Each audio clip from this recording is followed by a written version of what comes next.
Alors, beaucoup de textes, bonjour à tous d'abord, beaucoup de textes étaient proposés pour ce matin. J'ai envie de vous dire, comme quand on prend un vol en avion où il y a des turbulences, accrochez votre ceinture, ça va bouger.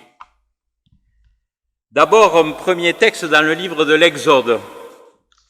Le livre de l'Exode au chapitre 31, à partir du verset 12. Exode 31, à partir du verset 12. L'Éternel parla à Moïse et dit, « Parle aux enfants d'Israël et dis-leur, vous ne manquerez pas d'observer mes sabbats, car ça sera entre moi et vous, et parmi vos descendants, un signe auquel on connaîtra que je suis l'Éternel qui vous sanctifie. Vous observerez le sabbat, car il sera pour vous chose sainte. Celui qui le profanera sera puni de mort. Celui qui fera quelque ouvrage ce jour-là sera retranché du milieu de son peuple. On travaillera 6 jours, mais le 7e jour est le sabbat, le jour du repos, consacré à l'Éternel. Celui qui fera quelque ouvrage le jour du sabbat sera puni de mort. Les enfants d'Israël observeront le sabbat en le célébrant, eux et leurs descendants, comme une alliance perpétuelle. Ça sera entre moi et les enfants d'Israël un signe qui devra durer à perpétuité, car en 6 jours l'Éternel a fait les cieux et la terre, et le 7e jour, il a cessé son œuvre et il s'est reposé. Ensuite, un deuxième texte qui se trouve dans l'Épître aux Galates. L'Épître aux Galates au chapitre 3, les versets 24 à 29. Ainsi, la loi a été comme un pédagogue pour nous conduire à Christ, afin que nous fussions justifiés par la foi. La foi étant venue, nous ne sommes plus sous ce pédagogue, car vous êtes tous fils de Dieu par la foi en Jésus-Christ. Vous tous qui avez été baptisés en Christ, vous avez revêtu Christ. Il n'y a plus de juifs ni de grecs, il n'y a plus ni esclaves ni libres, il n'y a plus ni homme ni femme, car vous êtes un en Jésus-Christ, et vous êtes à Christ, vous êtes donc la postérité d'Abraham, héritier selon la promesse. Et ensuite, un dernier texte un petit peu long dans l'évangile de Luc, au chapitre 14, et c'est sur ce texte que je m'arrêterai quelques instants tout à l'heure. Donc Luc 14. Jésus étant entré un jour de sabbat dans la maison de l'un des chefs des pharisiens pour prendre un repas, les pharisiens l'observaient. Et voici un homme hydropique était devant lui. Jésus prit la parole et dit aux docteurs de la loi et aux pharisiens, « Est-il permis de faire une guérison le jour du sabbat ?» Ils gardèrent le silence. Alors Jésus avança la main sur cet homme, le guérit et le renvoya. Puis il leur dit, « Lequel de vous, si son fils ou son bœuf tombe dans un puits, ne l'en retirera pas aussitôt le jour du sabbat ?» Et ils ne purent rien répondre à cela. Il adressa ensuite une parabole aux conviés en voyant qu'ils choisissaient les premières places et il leur dit, « Lorsque tu seras invité par quelqu'un, à des noces, ne te mets pas à la première place, de peur qu'il n'y ait parmi les invités une personne plus considérable que toi, et que celui qui vous a invité l'un et l'autre ne vienne te dire « cède ta place à cette personne-là ». Tu aurais alors la honte d'aller occuper la dernière place. Mais lorsque tu seras invité, va te mettre à la dernière place, afin que quand celui qui t'a invité viendra, il te dise « Mon ami, monte plus haut. » Alors cela te fera honneur devant tous ceux qui seront à table avec toi, car quiconque s'élève sera abaissé, et quiconque s'abaisse sera élevé. Il dit aussi à celui qui l'avait invité, « Lorsque tu donnes à dîner ou à souper, n'invite pas tes amis, ni tes frères, ni tes parents, ni des voisins riches, de peur qu'ils ne t'invitent à leur tour et qu'on ne te rende l'appareil. Mais lorsque tu donnes un festin, invite des pauvres, des estropiés, des boiteux, des aveugles, et tu seras heureux de ce qu'ils ne peuvent pas te rendre l'appareil, car elle te sera rendue à la résurrection des justes. Un de ceux qui étaient à table, après avoir entendu ces paroles, dit à Jésus, « Heureux celui qui prendra son repas dans le royaume de Dieu. » Et Jésus lui répondit, « Un homme donna un grand souper et il invita beaucoup de gens. À l'heure du souper, il envoya son serviteur dire aux conviés, « Venez, car tout est déjà prêt. » Mais tous unanimement se mirent à s'excuser. Le premier lui dit, « J'ai acheté un champ et je suis obligé d'aller le voir. Excuse-moi, je te prie. » Un autre dit, « J'ai acheté 5 paires de bœufs et je vais les essayer. Excuse-moi, je te prie. » Un autre dit, « Je viens de me marier et c'est pourquoi je ne puis aller. » Le serviteur de retour apporta ces choses à son maître. Alors le maître de la maison, irrité, dit à son serviteur, « Va promptement dans les places et dans les rues de la ville et amène ici les pauvres, les estropiés, les aveugles et les boiteux. » Le serviteur dit, « Maître, ce que tu as ordonné a été fait et il y a encore de la place. » Et le maître dit au serviteur, « Va dans les chemins et le long des haies et ceux que tu trouveras, contrains-les d'entrer afin que ma maison soit remplie. Car je vous le dis, aucun de ces hommes qui avaient été invités ne goûtera de mon souper. » Ô Seigneur, voulons te prier pour ce moment de partage, pour l'écoute de ta parole, pour que tu nous enseignes à nous aussi comment diriger nos vies et comment conduire nos communautés sur les chemins du monde. Merci Seigneur pour ce que tu nous donnes, jour après jour. Amen.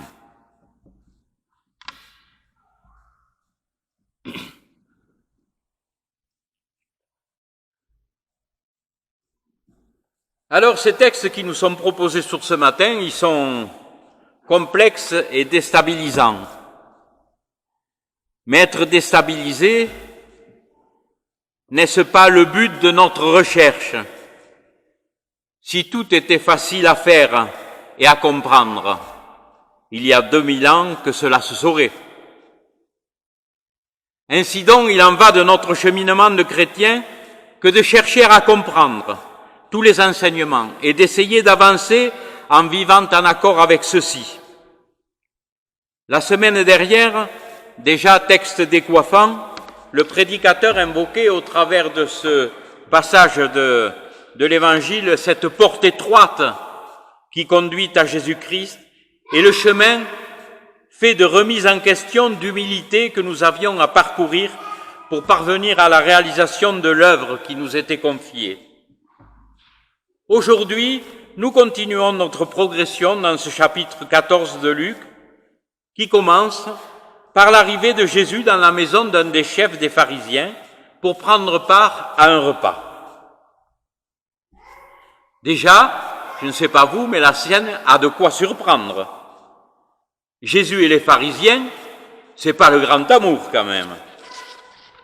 Il les invective souvent, il les met toujours en difficulté, à la même et on le lit dans l'évangile de Matthieu, à les traiter d'hypocrites et de grands aveugles.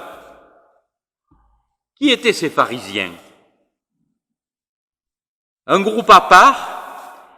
Ce que nous savons, c'est qu'ils étaient les gardiens scrupuleux de la loi. Ils étaient là pour appliquer, et pour faire appliquer aux autres surtout, les 613 commandements et les 365 interdictions dictées par la Torah et la tradition orale.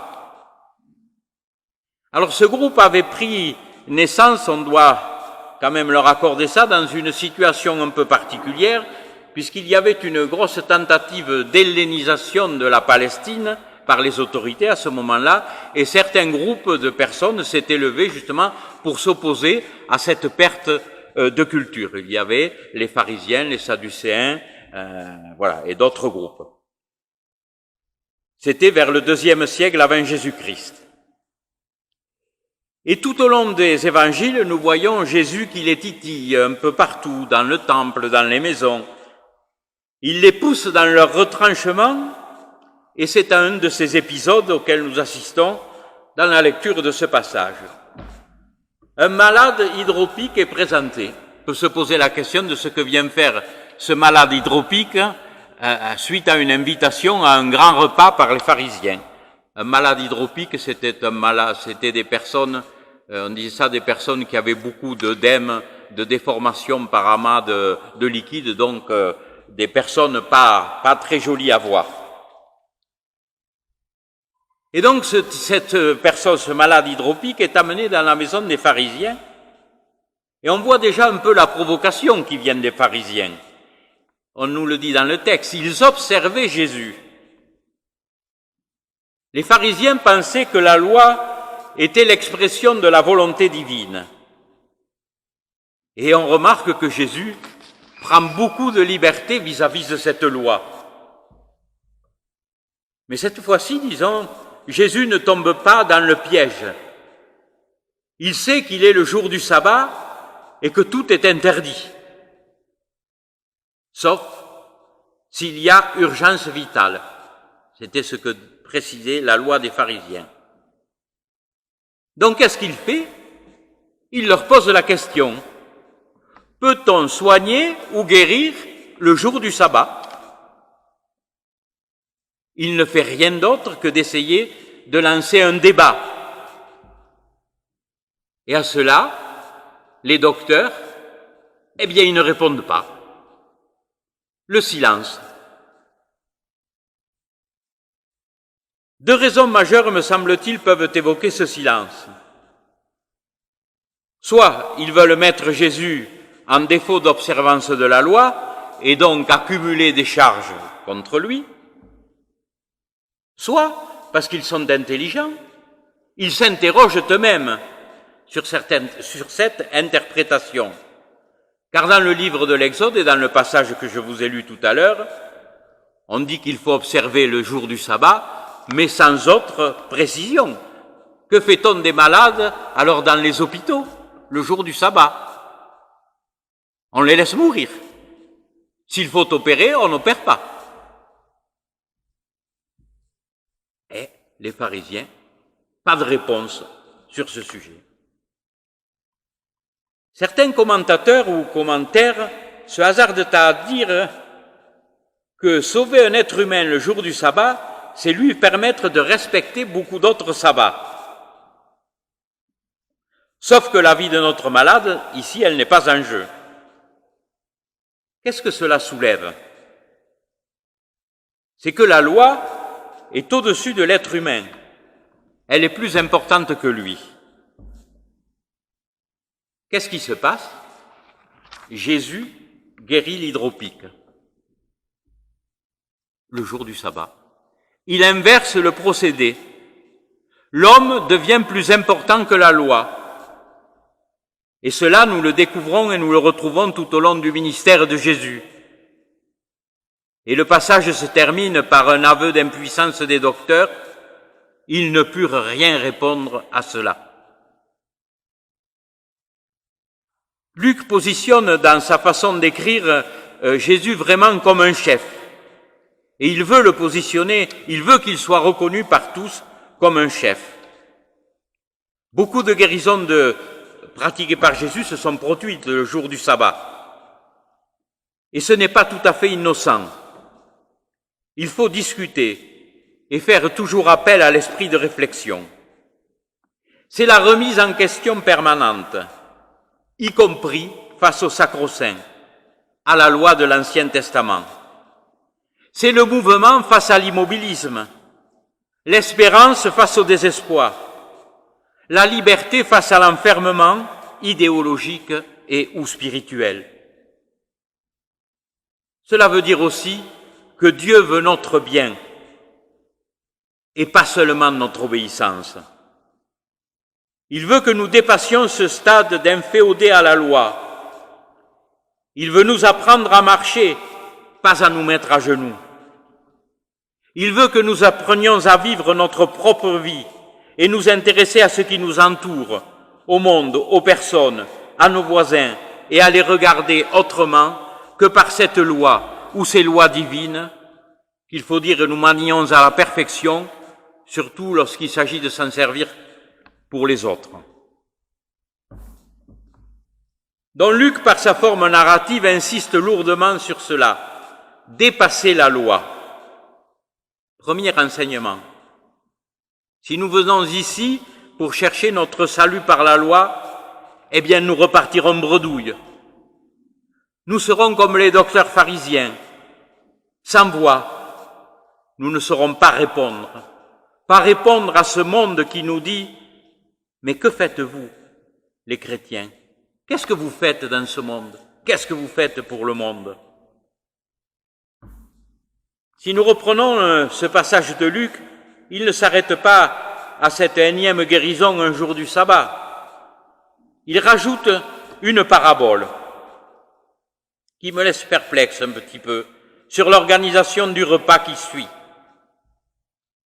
Jésus utilise donc un récit, un événement pour faire passer un enseignement, ce qui était une formule assez courante. Les paraboles étaient très utilisées et sont toujours très utilisées dans l'enseignement du judaïsme. Il faut peut-être là y voir aussi un clin d'œil fait à Jésus, à l'auditoire qui le reçoit à souper. Le repas partagé a une signification. Comme le mot l'indique, c'est un signe de partage. Partage entre les personnes qui y participent. Et nous savons tous que ces repas obéissent à des codes bien précis. Fourchette à gauche, couteau à droite, les invités, les entrées avant le dessert, le plat chaud au milieu.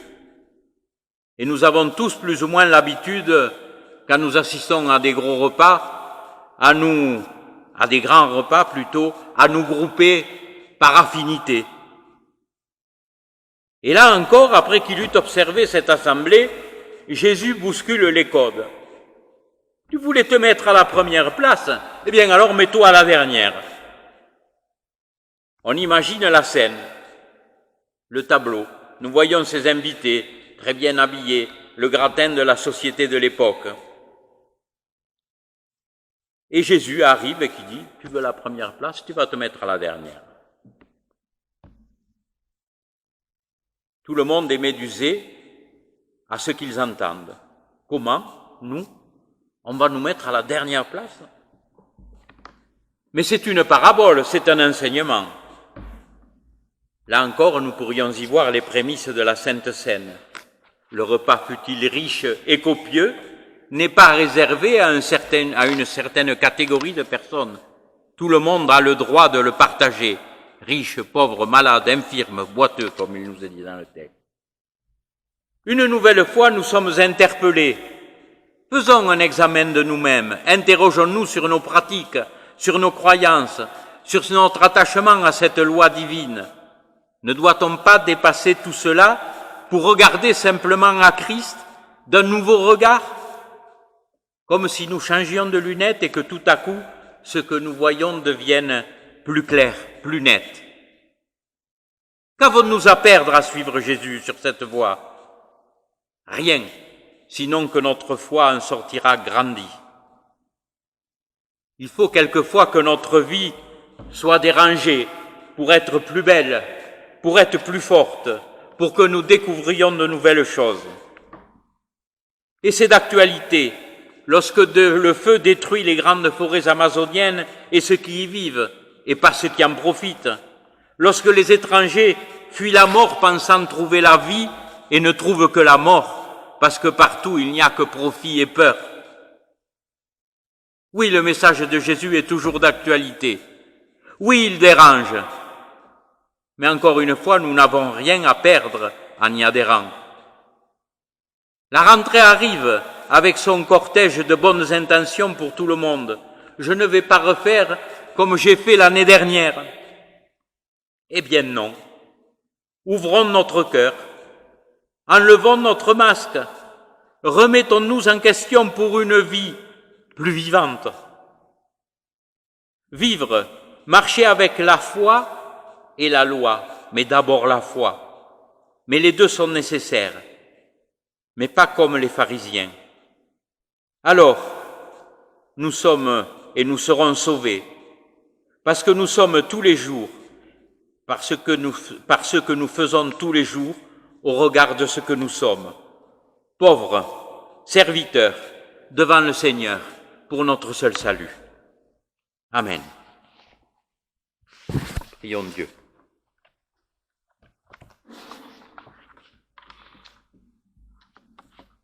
Ô Dieu notre Père, même si quelquefois tes enseignements, tes paroles nous dérangent, nous bousculent face à notre petite vie bien tranquille, bien rangée, mais nous mettre à leur écoute nous ouvre le cœur, nous donne un nouveau souffle. Il faut que nous soyons présents dans le monde, pas pour menacer, mais pour accueillir les bras ouverts, parce que tous les hommes méritent de vivre sous ta paix et sous ton regard. Amen.